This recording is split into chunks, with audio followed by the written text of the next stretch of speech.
participating today. I know that obviously you have other things you can be doing, but we really do appreciate your time. And let me take a big thank you as well for 2021. We've had multiple Zoom meetings throughout the year. For obvious reasons, we couldn't do a physical meeting, although I think all of us yearn for an opportunity to get together and shake hands and or bump knuckles or however we do it, or elbows or whatever, to kind of say. So I wish all of you a very happy, healthy, prosperous 2022. Hopefully it's better than 2021 from a health point of view, and certainly better than 2020. We've had a couple of years we've been dealing with these issues. A couple of items just administratively speaking before we get into the heart of the meeting. Our next meeting is February the 25th, 4 o'clock. Currently still doing Zoom meetings. We'll look for your input eventually, in particular as it relates to the annual meeting, which is March 23rd. And whether or not we hold a physical meeting or a Zoom meeting again, that'll depend on your input. And we've got a little time before we have to decide what we do in that instance. Sal, I'm sorry, did you say the 25th? February 25th. That's a Friday. That's a Friday? Yeah, February 25th is a Friday. Hang on, I got the wrong date then. How could that be? See, I was paying attention. No. It's got to be February, but I don't want to do February the 24th. February 24th is a Thursday. My mistake. Okay. And March 23rd on the annual meeting. And we'll let you know about the confirmation of that once we get somewhat closer. I've got a room reserved at IBIS in the event we're going to hold a person-to-person meeting. Okay. So that's from an administrative perspective. Let me also acknowledge a couple of elected officials that I see here right now. Greg Weiss, who's a District Palm Beach County Commissioner. I see Mack Bernard, who's a County Commissioner as well. Whitney, do you know if Melissa was going to join you, or are you going to handle it all? Or Whitney? The commissioner is supposed to join us, but if not, I have plenty of data here for everyone. Okay, fine. I see Ellen Baker, who's a council member over at the North Palm Beach Improvement District. Did I miss anybody? Let me go into the participants list name here. I don't see anybody else.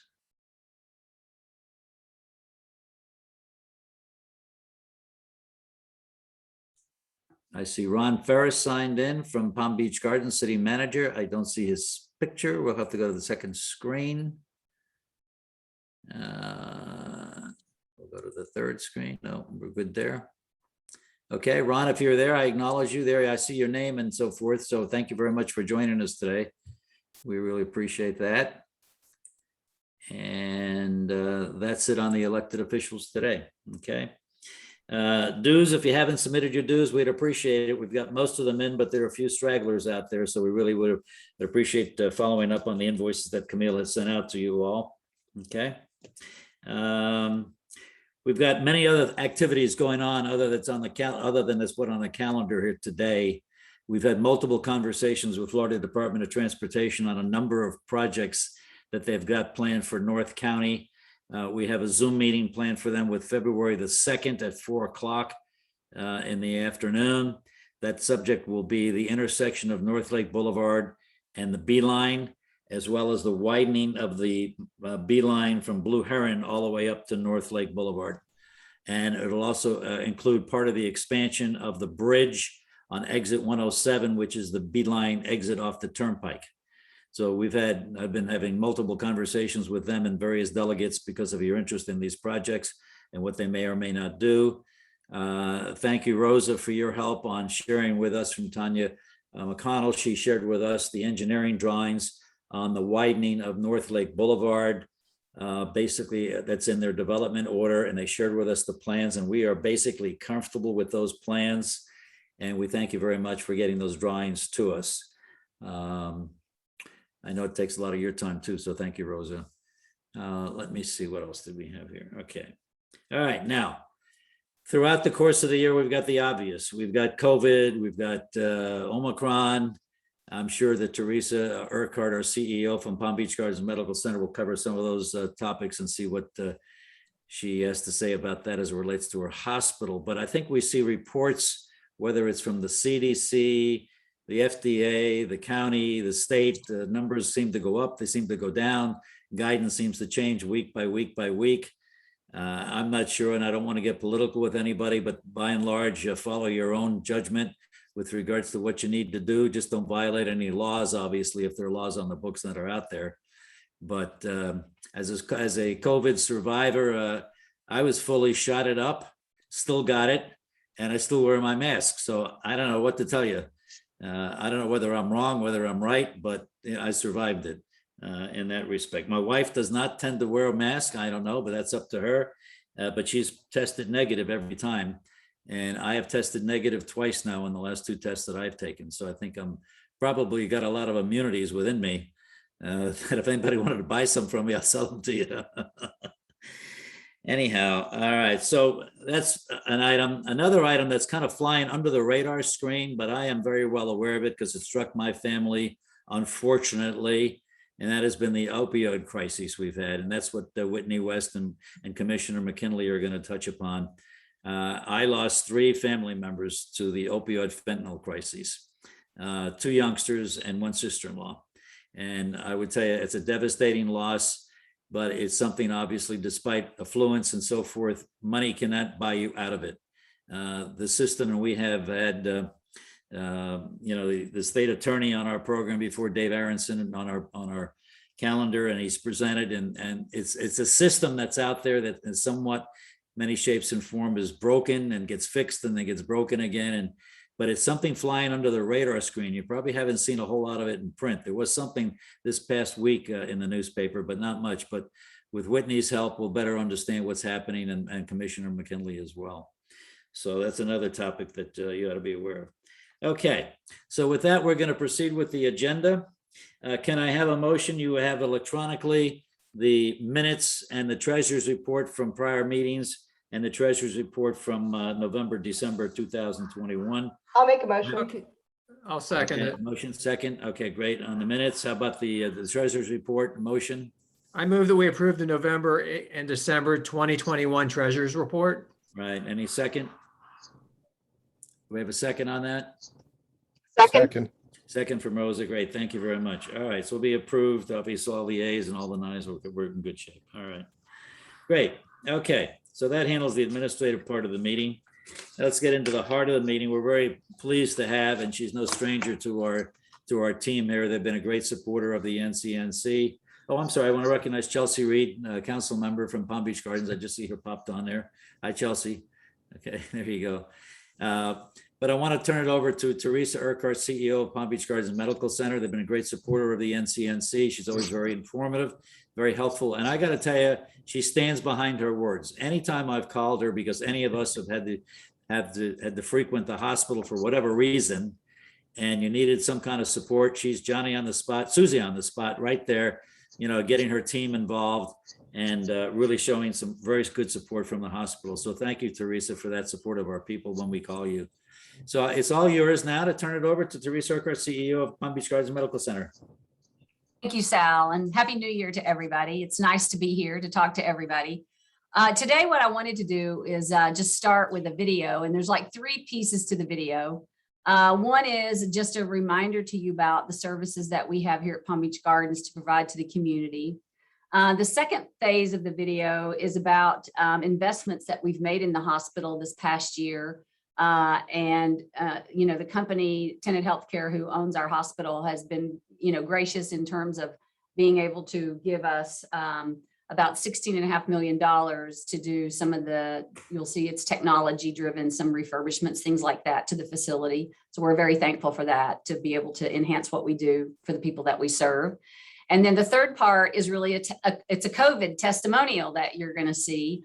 And again, it speaks volumes to my team that we have here, the clinical team, the physicians, the nurses, and all the ancillary staff. As you've heard me say before, it does take a team. Everybody touches a patient in some way, here in what we do.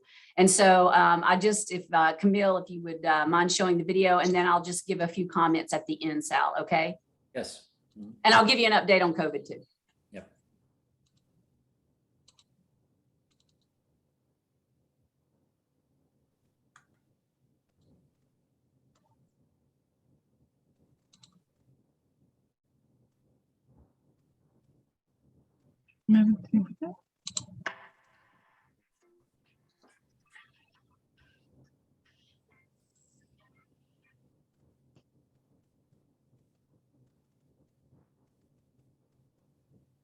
Not yet, Camille.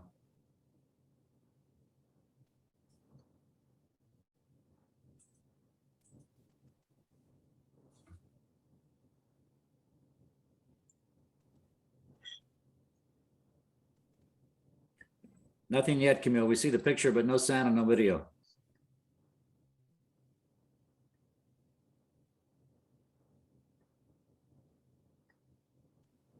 Camille? Camille?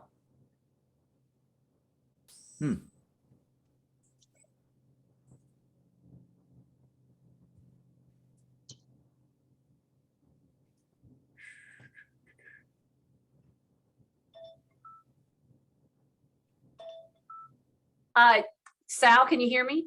Yeah, I can hear you. We see a picture, but we got no video yet. Lisa Cook, my director of marketing, is also on, and she can share her screen and we can see if it'll work through what she can do there. Okay, boy, I thought we had a walkthrough this afternoon. Everything seemed to be okay. I know. So Lisa, you want to try and share your screen? Yeah, Camille just has to give me permission. I don't know if she's hearing us though. It doesn't look like she's I hear you. registered. Yes, Oh, okay. wait, I hear you. What was the Oh, sorry. problem? We're It not just seeing didn't play, anything. We're Camille. seeing the single screen static and no sound. Sound? We're not seeing the video.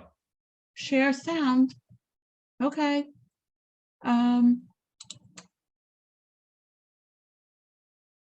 Lisa, you have share abilities. You can just take it. Okay.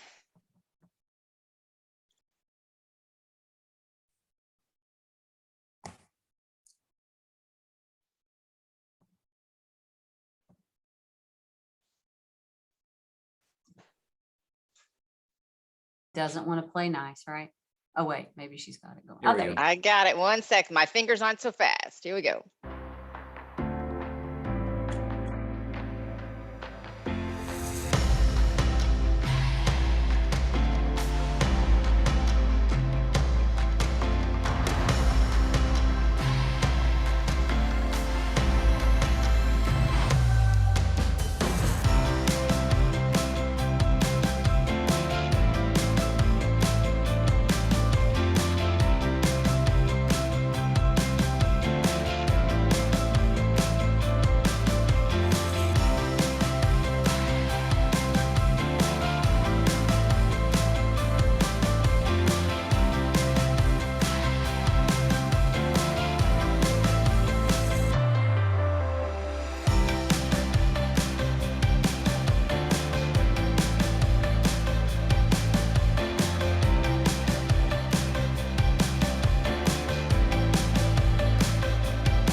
That this wasn't the end all. Sharma Jonathas has a 4-month-old baby girl, Abigail, born in August, reflecting on the past 4 months that can only be described as. It's a really miraculous story. Tested positive, and then it all went down from there. The priority was to give birth to her and then take care of myself after. Dr. Nishant Patel says things progressed quickly. Tested positive for COVID. She was relatively stable at that time, delivered a beautiful, healthy baby girl, and shortly after that had a sudden decline in her lung function. She then went on a ventilator. She continued to decline. The hospital in Martin County put a call out for an ECMO machine, finding one at Palm Beach Gardens Medical Center. She went on it for months. It allows her lungs to rest and to heal, and the machine does the work of the lungs. Time flies, you know. Within just 3 months, you don't really realize just how much you miss out on. A battle to get back with her newborn, 3 other children, and husband. Kept pushing every day, every single day, every day. When I woke up, it all came back to me. You know, I felt my belly, and I said, wow, I knew I had a baby when everything was, you know, coming back, and I knew I had to get back to her. Dr. Leslie Diaz, for her family, her will was enormous to live, is the infection control director at the hospital, also reflecting on this moment with a beloved patient. And to see her where she's at now, at home with her family, enjoying the holidays, is extremely gratifying. And this is precisely the moment where I say, I gotta keep on doing it, and it keeps me, it keeps my fuel going to be able to do it for the next person that needs it. And taking the opportunity to urge vaccination with pregnant women. You really need to focus and shift your fear in the right stuff. And the fear should be the situation that this patient was in. That's fear. The not knowing if you're gonna make it home. The not knowing if you're gonna ever see your born baby again. This is a happy ending. This is a very good story, but this is not the common. The common is 85% of patients that would have been in her scenario don't make it. A reunion shortly after release with doctors and nurses who saved her life. You look so different. She can only say one thing. I felt the love, I felt their time and dedication. And I just want to say thank you to the hospital and the staff, the nurses, to make it home for Christmas.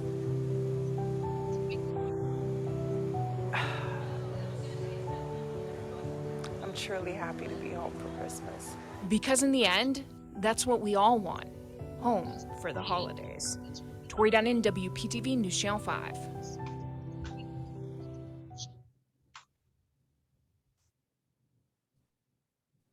Okay, so can you guys hear me?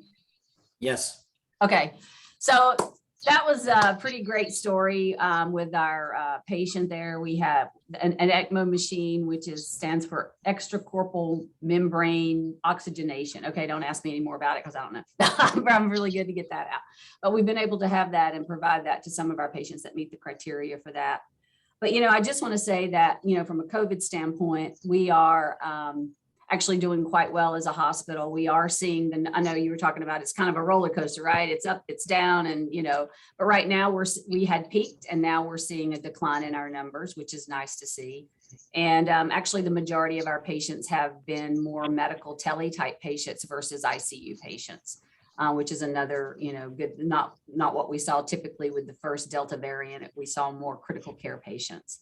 So our team continues to do a miraculous job. And, you know, we are here to be your community hospital. And, you know, I'm happy to tell you that we're happy about the investments that we've been able to make in some of our technology. Just to give you a little bit of facts about Palm Beach Gardens, you know, since we've been doing our cardiac program, we've done over 100,000 cardiac catheterizations. We've now done, you may remember our billboard that we've done almost 19,000 open hearts. Well, now we've exceeded 19,000 open hearts. So we've done more than 19,000. And then for the TAVR procedures, we've done over 700 of those. And these are some of the structural heart programs that we have. Can you hear me?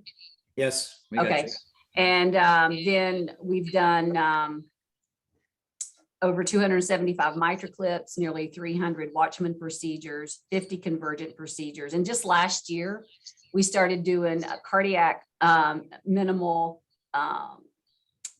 invasive procedures. And that's with our cardiac surgeons, Dr. Patel. And in a year's time, we've already done over 50 of those procedures. So we stay very busy, and we're staying on the cutting edge as it relates to our cardiac program, along with the other service lines that we do here, which is ortho, general surgery, robotics. Urology is another service line that we've enhanced a lot over this past year and have added multiple capabilities to our program in terms of our diagnostic tools that we have that are better for the physicians to be able to see potential prostate issues sooner.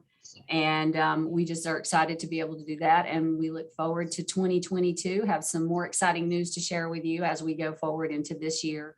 Again, as we continue to grow and advance what we do at Palm Beach Gardens Medical Center for our community. So we appreciate your support, and we're always here for you. Just let me know if you need us for anything. And I also want to mention again that I know COVID has put a damper on some of the things that we are able to do or have done in the public setting. But if you do have within your communities things that you would like us to partner with you with or on, whether it be screenings or educational or physician lectures, things like that of our interest to your communities, please don't hesitate to let me know, and we can work with you to accommodate that. Great, we're right on schedule. Do we have any questions that anyone wishes to ask of Teresa? We're open for questions. I will tell you one thing I observed now, Teresa, that I know most of your doctors over there. Now, the good news is they're all great doctors. The bad news is I'm visiting them too many times. This past I year, know, right? three surgeries in 1 year was not enough. That was the end. Yeah, I know. You've done your share, okay? I've done my share, so I don't know if anybody wants to take my place or not, but I would welcome them. Teresa, have you been able with getting staff? Have you been able to keep up with it? We have continued to see the challenges of that, like all hospitals across the country do, but we've been able to manage with our, with our full service operations. My CNO and associate administrator have really done a great job in working with our team as it relates to the staffing, but it is a challenge. We continue to see people who want to leave to go do travel jobs and some things like that, but we're doing everything in our power to keep people here and also to hire people. We've done virtual hiring events, and we're being creative, working with the schools for new grad programs and those kind of things. Anyone else? Okay. Well, thank you, Teresa, very much. We know you're a great supporter of the NCNC, and we're a great supporter of your hospital, and you're doing a great job. And we're delighted that you're there. Okay. Yeah. Hey, 3 years. I've made it 3 years. Made it 3 years. It was a swinging door before that, so maybe you're doing the right job and so forth, and they like what you're up to. So thank you very much for your support and your leadership at the hospital. We really value your institution as a very valuable situation in our county. It's nice to have it so close to us as well. Thank you, Sal. Appreciate that. Thank you for. And as the months go on and the year goes on, anything that obviously pops into your head that says, gee, we ought to know about this, just call me and we'll certainly put you on the agenda or share the information with the delegates and so forth. Okay, thank you so much. All right, with that, I see Kelly Burke, Whitney, is on. The commissioner is on. Sal, she might be on the next page. Yep. Okay. So we're ready whenever you are. Okay, we are ready here now too. I don't know if you caught my opening comments, Kelly, or the commissioner. There she is. Okay, I got her on the first page. Okay, I made the comment, Commissioner McKinlay, that despite the fact everybody's been focused on the news about COVID and so forth, flying right underneath that radar screen is the topic you're going to cover. And my personal story with regards to that, 3 family members that were unfortunately taken by this stupid kind of situation that we got as a country into. So with your leadership, and she has really been the leader of this campaign within our county trying to solve this issue.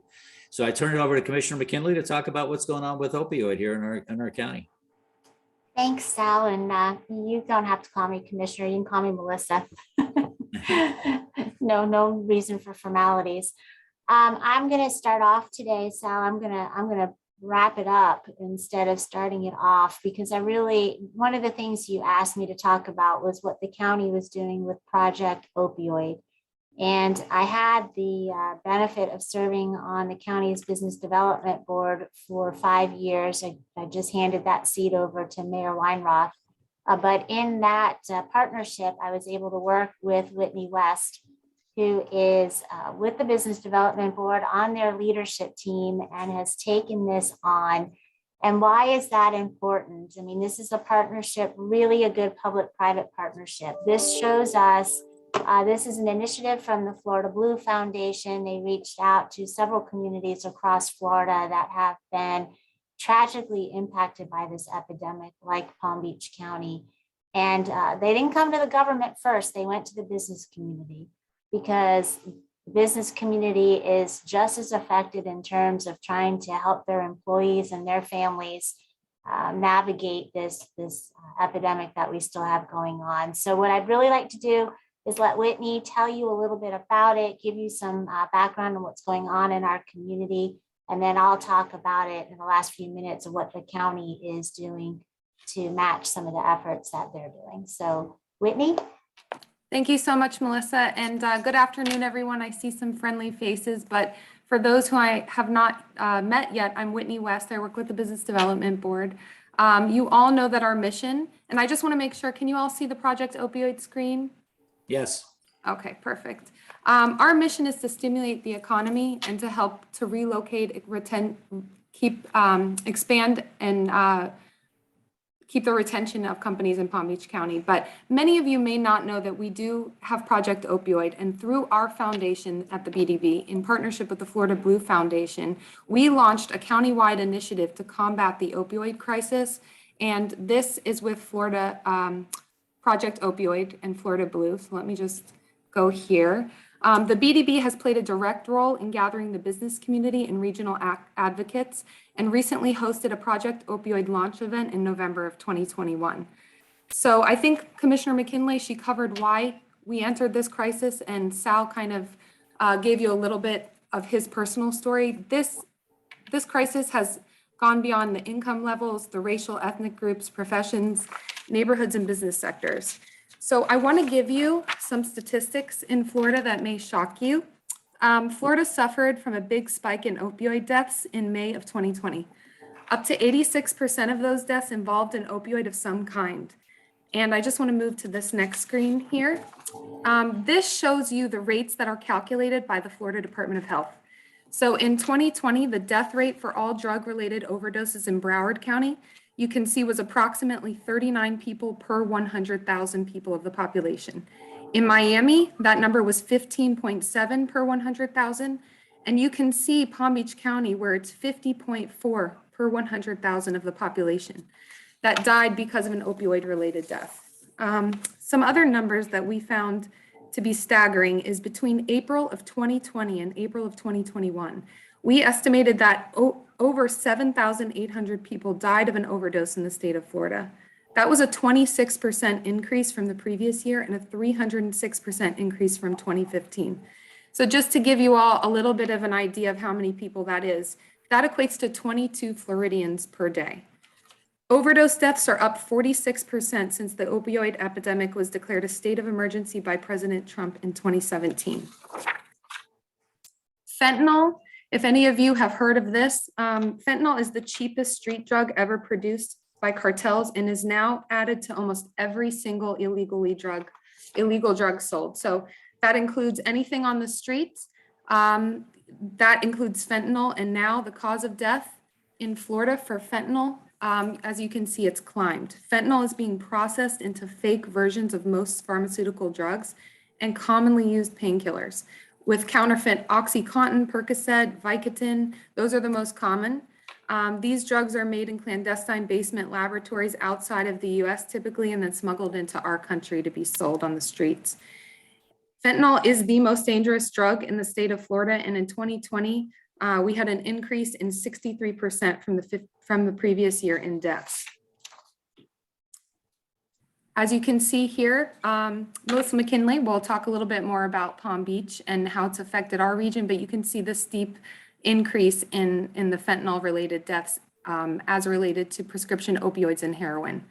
So Commissioner McKinlay, as Sal alluded to, has been one of this effort's strongest supporters and advocates. She has a strong personal passion for this crisis. So I will turn it over to her now to talk a little bit more about how it's affected our region here in Palm Beach County.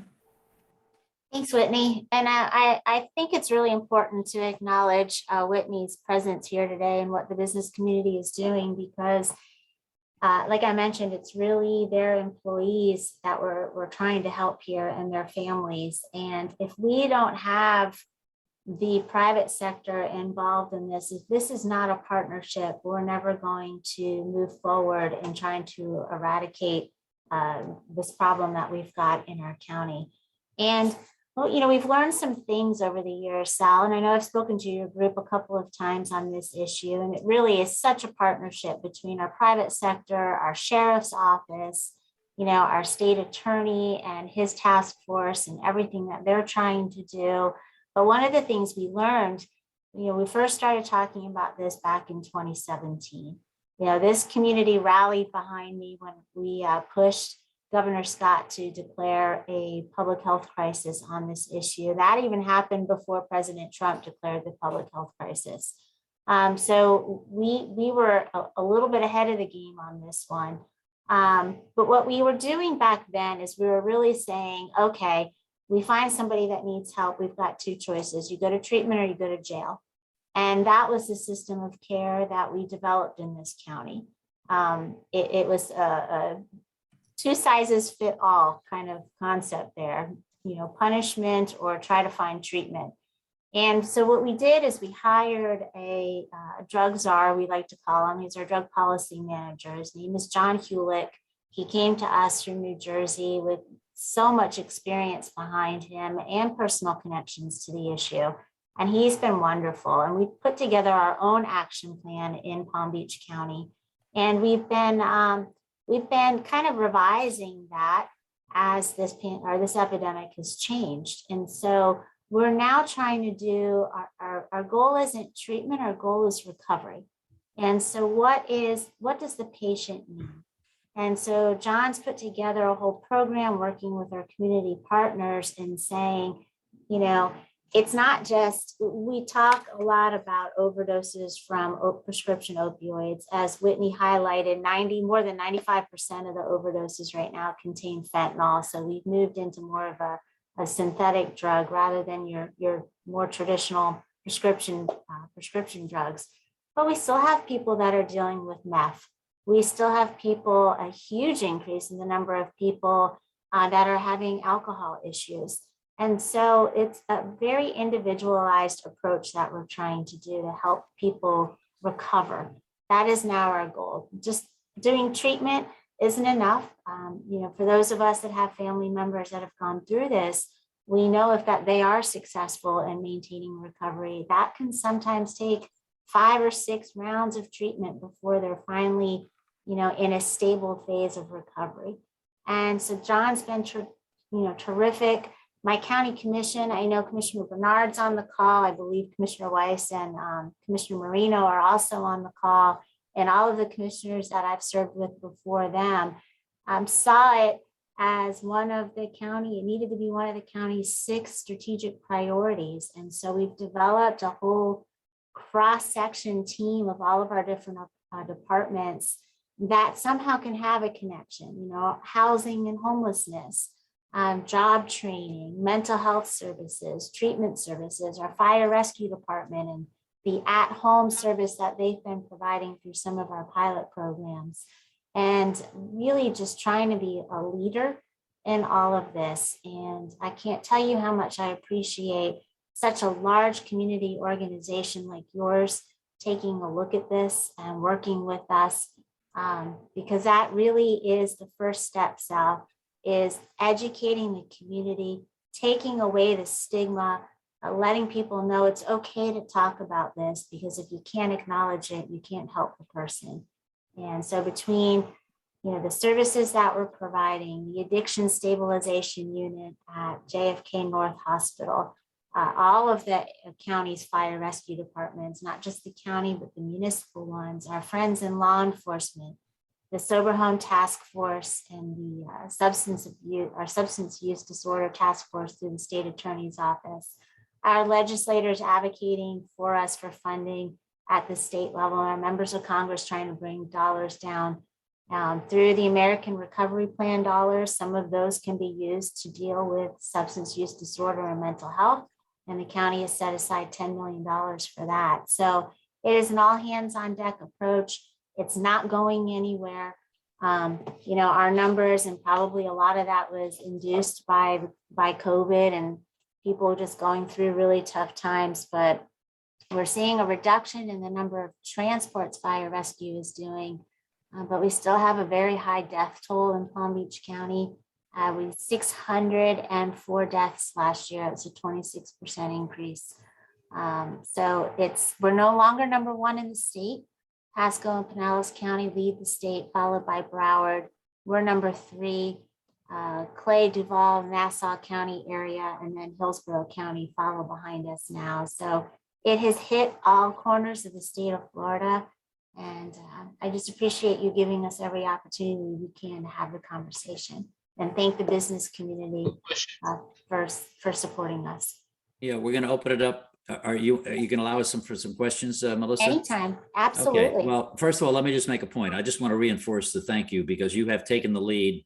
You were the first one to jump out there and kind of really take the lead when there was no army behind you to support everything. You were out there kind of as a loose goose, kind of trying to figure out what do we do next. So I really thank you for that. The only other thing I would ask is, maybe I'm an example of it, affluence does not protect you from this issue.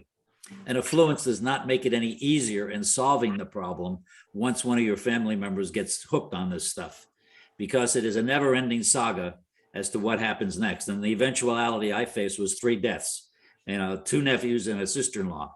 Now, my point being to you is, I think there's an attitude in some of these communities where there is affluence.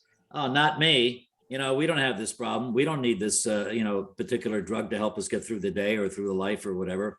If you have any demographic analysis, Whitney, with regards to the deaths on where they're occurring, let's be blunt. It isn't just black, poor, trash people. It isn't white, trash people. It is everybody and anybody. It could be a victim of this particular, crisis. So if you have anything that would be able to demographically analyze where this is going to be, I need to educate the residents that, hey guys, it's in your backyard, whether you realize it or not. It is there. You may not know it, but it is there. And they don't know what the system is to kind of rectify the situation once one of their friends or family members get into it. So if you have literature that depicts the process or the procedures or what to do, anything that you want to send out to me, let me know, and we'll get it out to the communities and to the residents. Okay, we got George Singer. George Singer had his hand up first. George. Hey, hold, Sal, let me just address that real quick comment. I'll be happy to try to get you some of that information, and Whitney can reach out to Florida Blue to get it from them as well. The demographics, really, the areas you live in, they don't change the fact that people have substance use disorders. Sometimes the type of drug is a little bit different. And I sit on the board of a national association. My rural counterparts are really still struggling with crystal meth and alcohol. If you're going into the Appalachian region, you're dealing with heroin because the access to prescription pills is a little bit different. And if you're in more affluent areas, you have access to the prescription over the prescription pills, and those are being laced with fentanyl. So it's everywhere. Sometimes just where you live might change the type of drug or the type of substance that's being abused. Okay, thank you, Melissa. Yeah, George, go ahead and ask your question. Thank you. What are the county commissioners doing to influence the sheriff department to carry Narcan? And is City of West Palm Beach Police carrying Narcan? I just don't know the answer to that either. Yes, the City of West Palm Beach carries Narcan, and I believe Delray Beach PD also does, and a couple of the other municipal ones. The sheriff has concerns about we're looking at the data right now, but the sheriff believes that oftentimes fire rescue is first on scene, and he prefers to have medical personnel administer, medicine, Narcan. And there are some liability concerns that he has. I pressure him every time I see him. I've asked him if he would take some baby steps and maybe at least having some of his, I don't know, we call them district chiefs in the fire department. I'm losing my word on what it's called in the sheriff's department, but some of the regional leadership that he has that could respond to those calls. He's considering it. I've offered, and my colleagues don't know this, but I offered to him, I'm like, hey, if the county's got to pay for it, I'll push for it to get the Narcan in your hand. But he's still hesitant. So you guys can make calls to him and put a little pressure on him. That'd be great. Well, maybe I need a little more education myself, Melissa. He's a neighbor of mine, so get it to me. Okay. So the follow-up question is, doesn't he answer to the city commissioners? No, sir. The sheriff is independently elected. The only thing we do is give a thumbs up or a thumbs down on his budget, but we don't control any of the decisions he makes. Okay. Thank you. Yep. All right. Jim Levin, you had your hand up. George asked the same question I had. Okay. Anyone else with a question for the commissioner? No? Okay, I think we're good. We know each other very well, Melissa. So if you have anything you want to distribute or get it out to us, call me and we'll do all we can to get it out from an educational point of view for the residents. I mean, we got to make sure they understand they're not immune to it. I mean, they're subject to it just like anybody else. So thank you for your leadership. A huge thank you to the Business Development Board for their partnership too. Thank you, Whitney, for your time. We appreciate it. Whitney's been a star in my life. She's been great at the chamber and she's going to do great at the BDB. So we appreciate your leadership there too, Whitney. Thank you very much. Okay. Thank you. Our next presenter is, and he's no stranger to our county out this way because he lived over here at Bay Hill at one point in time. So we thank you very much. Commissioner Mack Bernard is going to give us a little perspective on some of the issues and priorities within the county. So Mack, they're all yours. Thank you very much, Sal. Good afternoon, everybody. Mack Bernard, County Commissioner for District 7. I want to thank you, Sal, for agreeing to sell immunity to our residents in the county. Thanks to Camille for putting everything together and to all the delegates who are part of this call. Commissioner McKinlay just gave you an update on some of the things that are going on in regards to opioids. As you can see, all three of us are in our office because we just finished a meeting around 3:30, so we haven't had a chance to go home yet. Thanks to Vice Mayor Weiss for being here. Also, Vice Mayor Chelsea Reed for being part of the call. And I thought I saw former County Commissioner Karen Marcus, and I'm sure Commissioner Marino will probably pop on the call, on the Zoom call at some point later on. But it's really, truly a pleasure and honor to join the NCNC. The Board of County Commissioners in Palm Beach County, we adopted 6 strategies, priorities for Palm Beach County. The first is economic development, housing and homelessness, environmental protection, infrastructure, public safety, and finally, substance abuse and behavior disorders. And in the county, we have a $6 billion budget for fiscal year 2022. Which was an increase from fiscal year 2021, which was a $5.4 billion. And in the county, we have over 6,800 positions within the county. As to economic development in the county, we've heard and we've seen about all of the growth that's taking place across the county. In December of 2021, unemployment numbers released last week, and in Palm Beach County was at a 3.3% unemployment rate. That's the lowest since the pandemic began. Nationally, it's at 3.7%, and around the state, it's at a 3.2 unemployment rate. As you can tell right now, we continue to see more jobs open than unemployed people looking for work. In fact, more than 13,000 jobs are open than filled in Palm Beach County.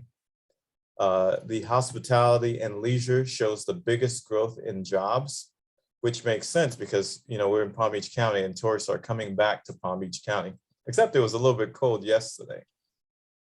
What we're seeing is record numbers levels since 2019. The hotels, they're reporting a noteworthy average daily rate, despite the slight reduction in overall capacity since 2019. Discover the Palm Beaches reports Palm Beach County, which is all hotels, the average daily rate from November 2019 was $165, and through November 2021 was $213.50. So that's a 28.6% increase. Today we had a big discussion in regards to housing and homelessness in the county. And what we've determined is that we have to continue to address the housing needs of the county. And that's all of the residents that throughout the whole county, that it's not one district or another district. We need to address workforce housing, affordable housing, housing for homelessness. And also we need to address rental housing, which is many of our residents are getting increases in rent throughout the county. Let me go to the next. I believe that there was a project on PGA on US 1 where the commission voted, which was to put 25%. We dedicate 25% of that unit to be workforce housing, which is very, very important for our residents. In regards to homelessness, of course, sometimes some people don't want to talk about homelessness, but it is a reality in our community. And so we have to continue to address homelessness in the county. We opened the Philip D. Lewis Center in 2012, and that's one of our strategic priority. And so, which is to combat homelessness. And so since opening in 2012, over 10,000 individuals and 5,000 families have used the services provided by the Lewis Center. We've created the Lewis Center Annex, which was opened in 2020. And that's with the leadership of Commissioner McKinlay, because in anticipation of a new facility that we're going to construct in District 3. And so over 600 people have used the annex so far, and that's around by the fairgrounds. In the Glades community, what we've done is we have a short-term and a long-term non-congregate facility to address the needs of the Glades communities. That includes Belle Glade, Polk, and South Bay. It's called Lake Village at the Glades, which opened in December of 2020. And nearly 100 people use the facility as a housing alternative instead of homelessness. So more than 100 people spent their COVID-19 isolation time also at that facility. In regards to environment protection, Commissioner McKinlay, Vice Mayor Greg Weiss, and Commissioner Marino are a lead in regards to environmental protection in the county. Just last month, over a 2-day period, the Office of Resiliency hosted the South Florida Regional Compact Climate Summit, and more than 70 speakers, including staff from the White House Council on Environmental Quality, NASA, and U.S. and Wildlife Service, plus state and regional experts. In regards to environmental resources management, keeps tracks of all of our natural resources and over 30,000 acres of conservation land free for hiking, bird watching, and environmental education. And is also taking a lead role in improving the health of the Lake Worth Lagoon and the Loxahatchee River, building islands in the Intracoastal Waterway to improve water quality and habitat for various species of birds and fish. Also providing beach nourishment, which is important to the environment, sea turtle population, and tourism. In regards to infrastructure, the digital equity gap, which Vice Mayor Rice have worked very hard on, we learned that during the pandemic, many of the students who were obligated to learn a distance didn't have internet connection. So broadband was a key component in many homes, and they were lacking. So the county partnered with the Palm Beach County School District to install broadband access in area covering over 400 square miles, and 120 schools thus far have also adopted that. At the Palm Beach County International Airport, it's not only a nationally award-winning airport, but also progressing with the addition of new carriers coming to Palm Beach County. In regards to public safety, when we say public safety, we don't just mean law enforcement. Although we have to really thank all of the men and women who are the first responders in the county who provide for the health, safety, and the welfare of our residents. all not just emergency calls to 911 in 2021 was more than 1 million residents called 911 in 2021. Palm Beach County Fire Rescue responded to 144,000 calls in fiscal year 2021, which was up by 134,000. In regards to animal care and control, which Vice Mayor Greg Weiss works really hard on this issue, which prioritized and dispatched more than 12,000 calls for services. We sheltered, cared for, and fed 4,637 cats, 2,900 dogs, and 281 various other species throughout the county. In regards to substance abuse and behavior disorder, my colleague, Commissioner McKinlay, just spoke in regards to the opioid crisis and the work that the business community is doing in regards to addressing the opioid crisis. And as Sal mentioned, the opioid crisis doesn't care about your skin color. It doesn't care about how much you have. It's going to ravage our community. And so we have to continue to make this a priority for our residents. And finally, Palm Beach County, people are flocking to Palm Beach County.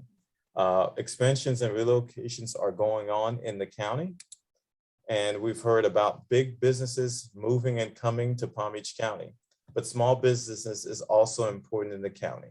And we need the small businesses to continue to grow so now way they can become big businesses. So we've given business loans in the county. And also we've been awarded for some of the things that we're doing specifically for the county. To the north parts, in regards to spring training is coming soon. We have 2 Major League Baseball stadiums in the county. And what we're hoping is that some of the teams use the precaution in regards to COVID. So in that way, we have all the safety protocols to make sure that some of the residents who come in enjoy baseball in the county. So these are some of the major things that we're working in the county. We have major issues that we're tackling and would love to answer any questions that you do have. I love Palm Beach County. I used to live in Bay Hill, and it's a pleasure to be part and to speak to the NCNC community. Thank you. Well, we thank you, Mack. I open it up for questions from anyone on the Zoom call for the commissioner. I have a comment or two I'll make myself, but I want to wait for anybody else. Anybody got their hand raised? I'm trying to see the screens. Okay, I've got one for you, Commissioner. I'm participating tomorrow morning in a fire rescue, Palm Beach County Fire Rescue conference call on the subject of the strategic direction for the fire department. I don't know if you're aware of that's been out there going on. Most of us either in Palm Beach Gardens or West Palm Beach have, those municipalities providing that urban service of fire rescue. Although I know everybody partners together when there's an emergency and things have to be done with anybody in one or other jurisdictions without worrying about the boundaries that they cover. The fire rescue folks have done a phenomenal job, irrespective of jurisdiction, whether it's Palm Beach Gardens, West Palm Beach, or the county. Is there anything specific that you're looking for that you want to point me towards, or from a public safety point of view? Thank you very much, Sal. What's really important is to make sure that we're decreasing the response time for our residents.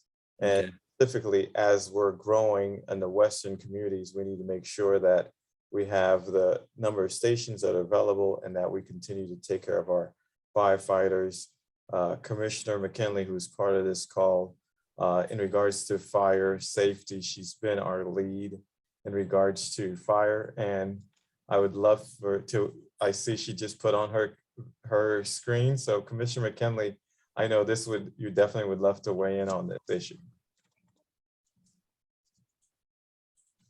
On the fire rescue issue? Yes. Well, just so you all know, later this week, I'll be presenting a proclamation to our fire department. January is Firefighter Cancer Presumption Month.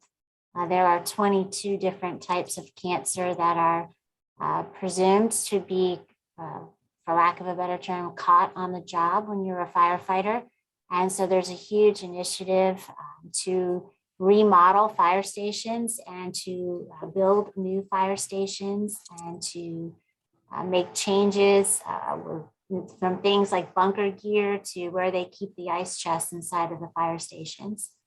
We've also, over the past few years, returned all fire stations that are Palm Beach County stations now have 3 personnel on the back of every rescue truck in the county. And of course, not quite NCNC, a little bit south into the acreage, but a beautiful new station that opened up 2 years ago, about 3.5 years ahead of schedule, in Station 22 that services the acreage in Loxahatchee and the city of Westlake, provides some backup service to our part of the county. So lots of good things going on at fire rescue, but keep them in your prayer. They're dealing with, still dealing with high suicide rates right now from the traumas and the tragedies that they deal with day in and day out, and higher incident and levels of cancer.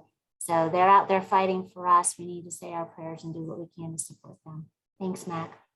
Thanks, Commissioner McKinlay. Now, so it's really important since, it's the city of West Palm Beach, the collaboration between the city, it's really important, and also in Palm Beach Gardens. So, I would hope that you continue to make sure that, the reciprocity and they're working together to make sure that we're all trying to save the lives of as many residents as possible.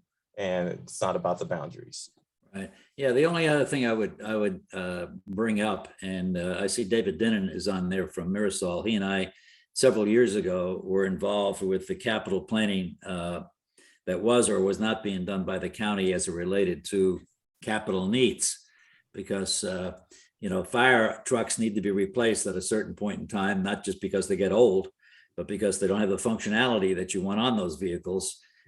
Based upon new technology. So is there anything from a capital point of view that you think we need to kind of beef up? Equipment wise, whether it's trucks or other technologies or equipment in the. I would say, I think right now in regards to technology, the Chief Dern is working really hard to improve the technology. And so of course we can always trucks, but I would say just especially dealing with COVID for some of our firefighters, the burnout, the suicides that are taking place, taking care of our firefighters is really key. Okay. Great. Well, any other questions for the commissioners? Okay. Well, thank you, Mac. We appreciate it very much. Be safe. I see Commissioner Weiss is on there too. Greg, do you want a minute or two to speak? I didn't mean to exclude you, but. Hey Sal, just no, I'm here and I was just wanted to hear what was going on and but if anybody has any questions, I'm always happy to answer them, and office stands by ready to assist our residents. Okay. Sal, I have a question. Is there any way that we can possibly get people who may want to volunteer to help in the opioid situation, or maybe with fire, answering phones or doing things? Is there any way that some people can participate? Well, I don't want to speak for the county. I mean, volunteerism is something I highly support. We're all volunteers here on this conference call. So I leave it up to the commissioners to answer that. I mean, what can we do to help you all? Sal, well, I'll go back to Virginia and her staff and have them give us some ideas, and I'll have Kelly send those over to you. Okay, great. Terrific. Okay, with that, Greg, did you want a minute or two?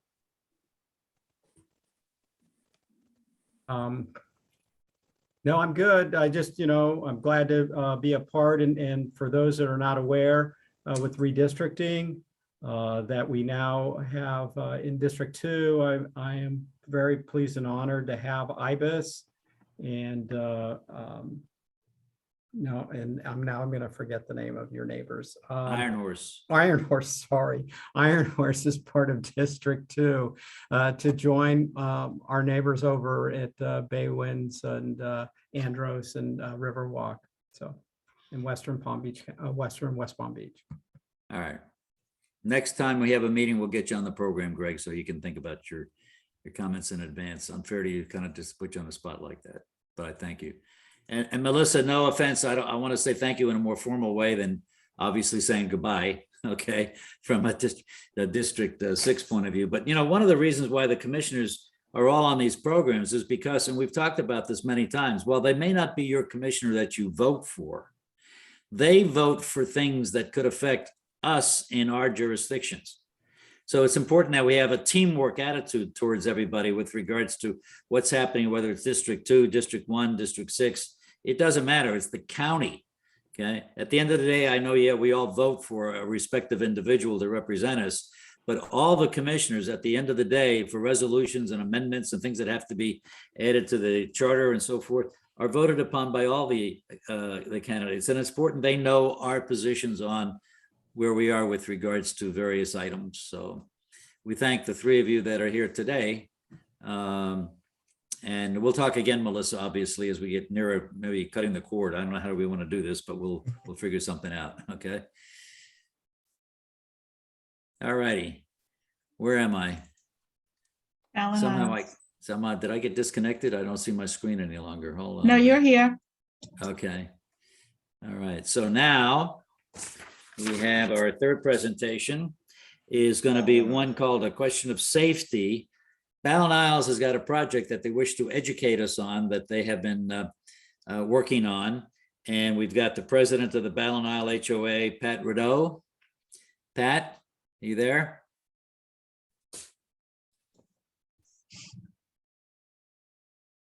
Pat, I see Alan Roman is there. Am I there? You're there, I'm here, Sal. but- Okay, I'm sorry. I was having difficulty unmuting. Okay, Pat, they're all yours. So thank you, Sal, and good afternoon, everyone. I really do appreciate the opportunity to speak with you today about an important safety concern to all of us in the NCNC community. I'll start with a quick reminder about the Ballenisles community, who and where we are. Located in Palm Beach Gardens, between I-95 and the Florida Turnpike on PGA Boulevard. We're a community of 1,575 homes in 33 neighborhoods with about 3,000 residents and a homeowners association that dedicates itself to their safety. Today, I want to share our concerns regarding a hospital project being proposed by Encompass Healthcare that we strongly believe creates a safety issue for us all. Here you see an aerial view of the proposed Encompass Hospital location and the surrounding area. The hospital would be built on PGA Boulevard. You see it here in the red hatched area with a large red arrow pointing to it. And you see PGA Boulevard there running left to right through the picture. It would be on the west side of Ballenisles Drive, the main entrance to Ballenisles, and across the road from the main entrance to Old Palm. Note the proximity to the neighboring communities of PGA National, Mirasol, Hampton Cay, and so forth. Over the last year, we have met with and written to Encompass Healthcare, as well as city officials and staff to express the details of our concerns and our intention to oppose this land use and the zoning change that it will require. Old Palm has communicated to us that they also plan to oppose the project as proposed. The facility would be 80 beds and about 76,000 square feet. Because Encompass is unable to get access directly onto PGA Boulevard, all of their traffic for any purpose, employees, patients, vendors, repairs, deliveries, you name it, will use only Ballenisles Drive to enter and exit. As you may know, the Turnpike is planning a 3-lane northbound exit ramp onto PGA Boulevard that will dump all eastbound traffic into this same area. We strongly believe, as I will show you later, this outcome would create a dangerous intersection on Ballenisles Drive, as well as traffic concerns on PGA Boulevard. For the construction of the hospital to happen, the zoning for that parcel would have to be changed from the existing low-density residential to public institutional. A concern that we have is that once a rezoning is approved, there is a risk that even more intense uses could be proposed for the site. The current zoning allows for up to 29 single-family units. Although they have proposed a specific site plan for approval, the rezoning would open the door for potential impacts which could be much worse. Under a worst-case scenario, the increase in intensity could permit a facility up to 350,000 square feet that could push more than 14 times more traffic onto Ballenisles Drive and PGA Boulevard. That is not what is presently proposed. However, once rezoned, there is no way to know what might end up on that land. Our immediate concern is that the encompassed facility would immediately create dangerous traffic patterns on Ballenisles Drive, which in turn translates to potential increased stacking and delays on PGA Boulevard. The land use and zoning designations in place now have been in place since Ballenisles was originally created. We believe that when the use of both vacant parcels at the entrance were originally contemplated, that the traffic and traffic patterns were a consideration that resulted in the present zoning. Not being allowed access to PGA Boulevard from the site compounds the traffic pattern issue. The patterns generated by a single-family residential use on the west side of the roadway have much less impact on the Ballenisles Drive intersection than a commercial use.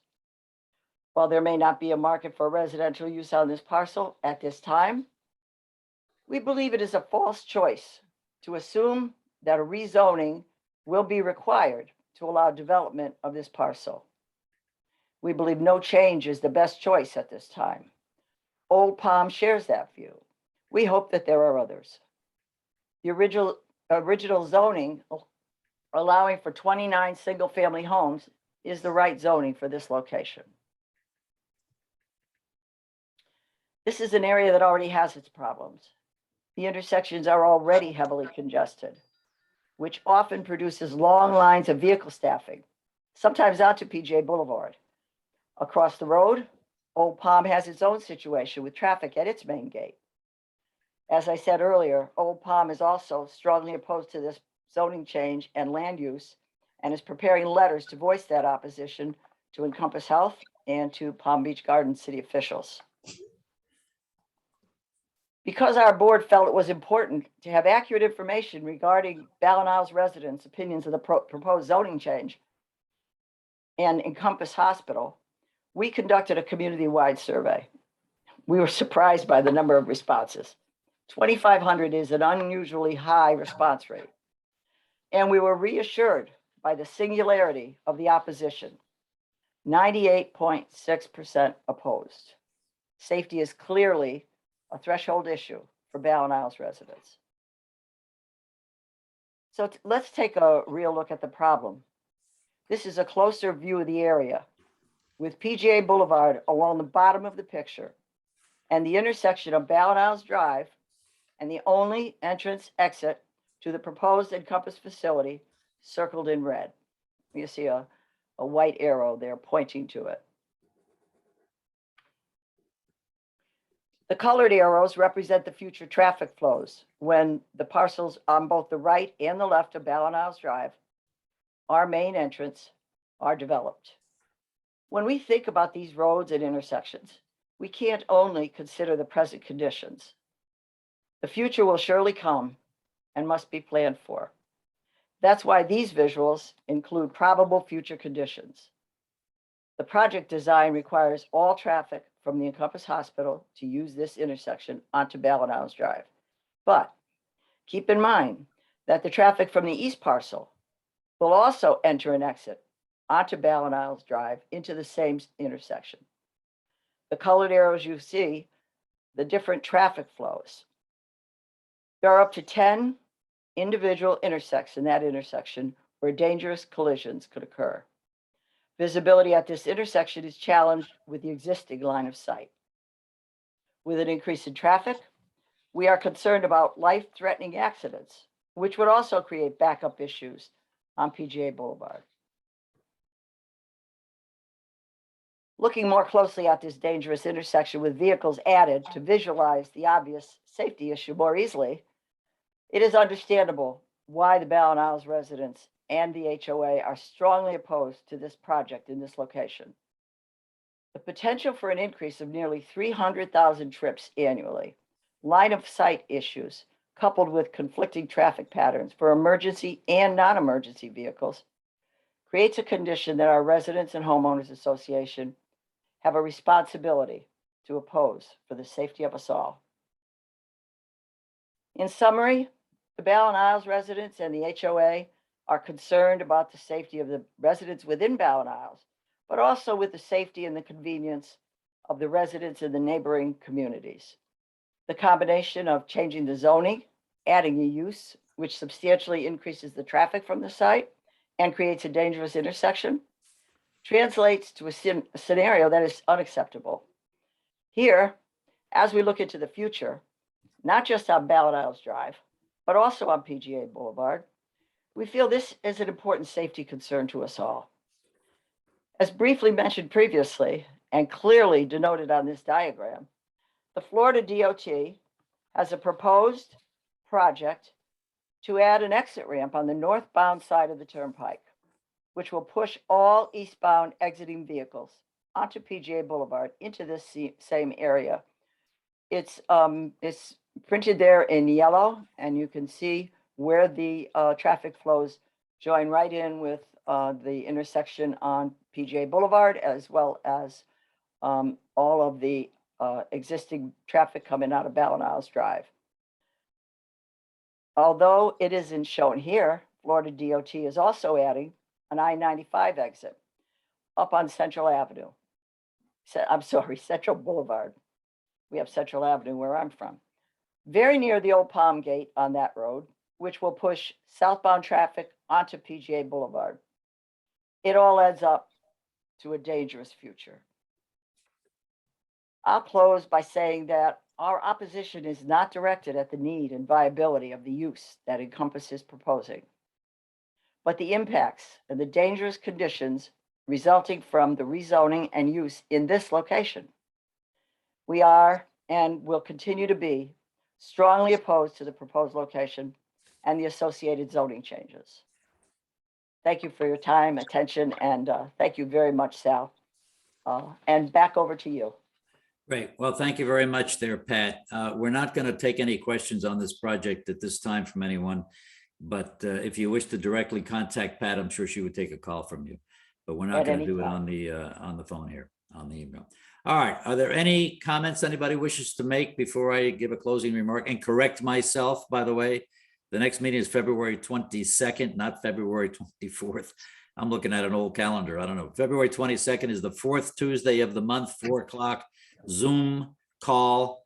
And Greg, I'd ask if your calendar is available. We'll invite you to that Zoom call, and you can take some time to prepare your thoughts and make a couple of comments to the NCNC board.